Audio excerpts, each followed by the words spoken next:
So you know how you know if a snake is hungry? It moves. And that is it. It's not even going to bother moving if it isn't hungry. I've seen an anaconda grab a pig off a riverbank and curl up beneath the tree later on and lay there for 4 months. They do nothing for 4 months. At first you think, oh, that's just a silly old snake, but it is. It's the smartest one out there. I mean, for one, it's a snake, and we got to admit, when you're a snake full of food, what are you possibly going to do with the rest of your life until you get hungry again? So there's not much for snakes to do, but the scientific reason behind it is that they cannot waste their energy. See, wasting your energy in the wild kills you. Yeah. It is it's only the, I'm going in for a little kiss there, that's it. You see, it's only, wasting food, wasting your energy in the wild kills you. It is only the humans with the treadmill. And only certain types of human, like us. So my wife's a Kukama Indian from the Peruvian Amazon, and I do a lot of work and things down in the Amazon, and I always get a kick out of telling the natives of this amazing machine that we've made that makes us run as fast as we possibly can, but we go nowhere. They have no clue why we do this, and they always just make me promise never to bring one down.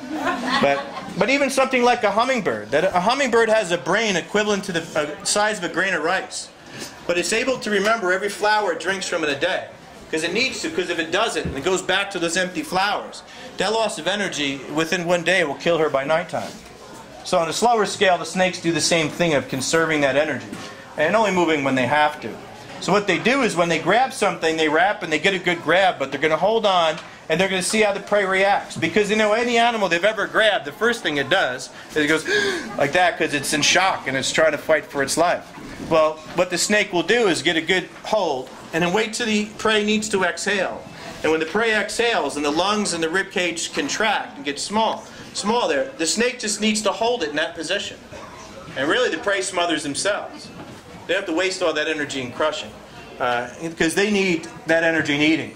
They'll expend more energy in swallowing their food in 1 hour than they will for the next month or two.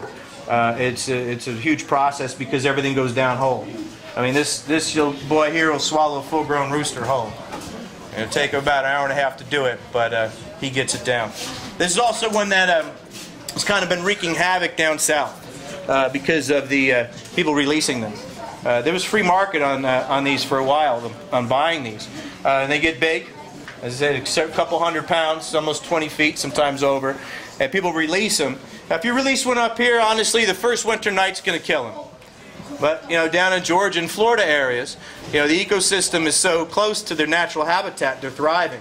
And they're becoming a nuisance species and eating bird life, even eating young alligators and everything. So it's been an issue right now. And this is something, though, I do not recommend as pets because of that size. And I've seen one smaller than this kill people. Any questions about the snake before we move on? Now, coming to the conclusion why lots of people do not like snakes is a big word called anthropomorphism. That's when you give animals human qualities, and that's easy to do because some animals are cute and some are cuddly and some look like us, but it's just not going to work with this thing. There's nothing human about this thing at all. And for one, they do not have eyelids, so they always look like they're staring at you, and that makes people nervous.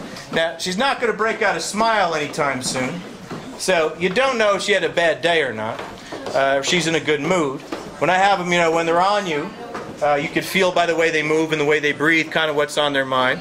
But most people don't want to figure that out by wrapping it around their neck. So that's usually out. So that's why we like things that are cute and cuddly and things we can relate to, and that's why we make movies called Free Willy. I'll guarantee you Free Snakey will not be there near you anytime soon. They get things like snakes on a plane. But for the amount I travel, that would be the most exciting flight I've ever had in my entire life. There's nothing more boring than sitting in a chair for 8 hours. If there's full of snakes, at least we'd have something to do.